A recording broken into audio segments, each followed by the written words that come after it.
All right, we are going to the Nonprofit Technology Conference this year. Actually, more like you, we have Axel come on, our Director of Technology of Whole Whale here. Axel, how's it going? What are you presenting on? What are you up to?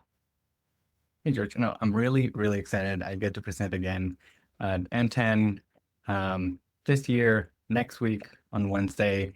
I'll be presenting about retrieval augmented generative generation improvements for nonprofits data. Um, just mainly going through practical use cases, um, how we can use it.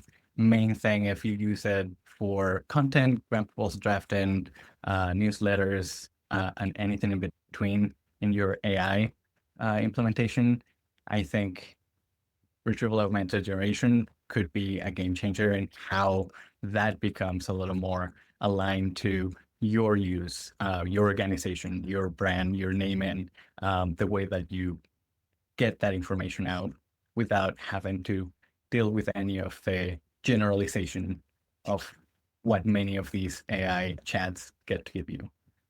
Um, Yeah. I think it's unfortunately land of acronym soup when we talk about RAG and you're like, yeah, oh, what's this?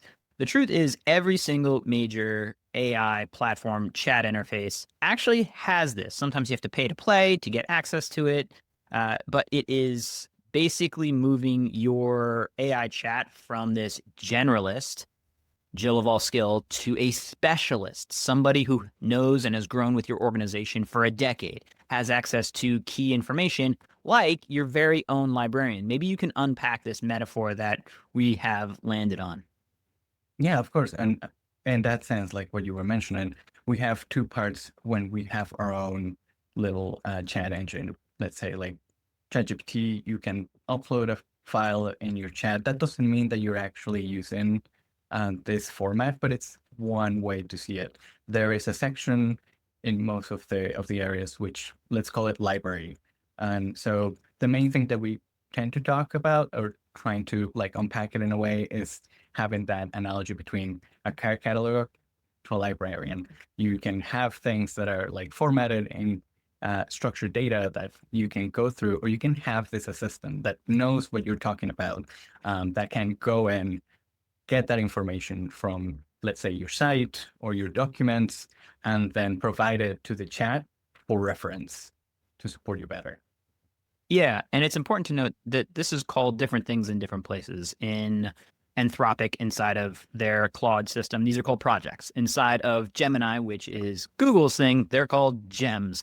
Inside of OpenAI, the ChatGPT ecosystem, they are called custom GPTs and or assistants. So they're called different things in different ways in different places, but the big picture is it's your own library and librarian. That second Yeah. part is important because, as I understand it, every time I make a request, in addition to the carefully made system prompt that you may have, it's also asking the librarian what additional information should I be adding? Which books should I throw in to the context for this organization? Is that right? That is right. And I think like the additional thing that I would probably say that is very valuable of this is that it's different from training a model. Uh, we're not actually given, let's say, ChatGPT or Claude or Gemini this data directly. We're storing it, and therefore they can refer to it, make that reference to the data that we have stored, for them to give us that answer instead of having it on its own knowledge.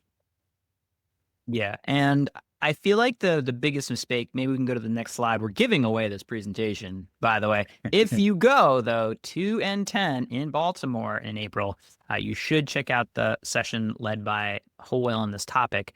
But in your mind, you're like, "Oh my gosh, finally, I can just dump all of my files that I've ever created over our like 30 years of operating into the system and magically things will work out fine." What is the what is a problem with that strategy, Axel?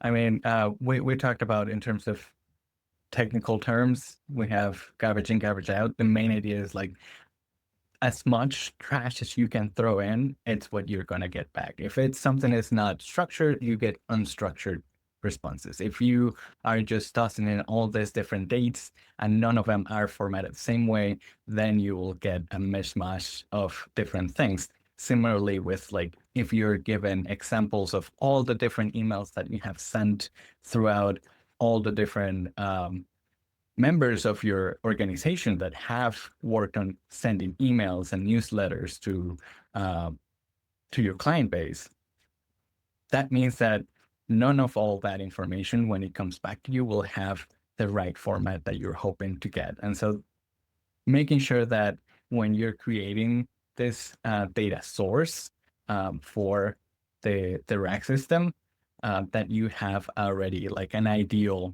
format and specific data that you want to have stored for that value.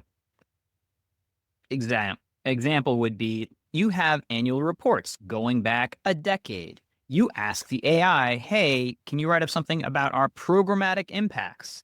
It's going to go and find programs that you may have discontinued 5 years ago because it doesn't maybe fully understand the time frame with which these have applied or have been discontinued, and those are nuances. And if you are shoving everything in, you are going to get an increased chance of hallucination, meaning the thing just lies or gets it wrong.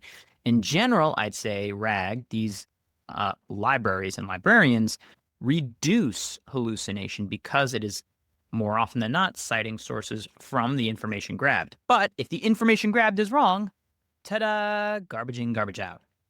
Yeah. All right, Axel. I feel like we've given away a good amount of stuff. We should say that if you are going to N10, come say hi to our team, drop by the session. What is one thing you're looking forward to at the conference?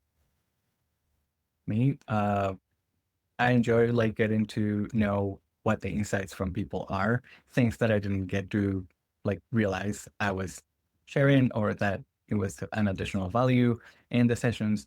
And also there's always like that little tidbit and little events that get on the side.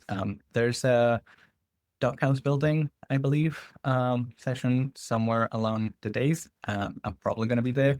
So if you want to catch up and just build doghouses with me, be happy to be there. And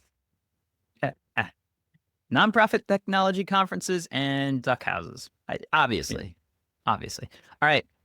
Good luck and excited to hear how it goes.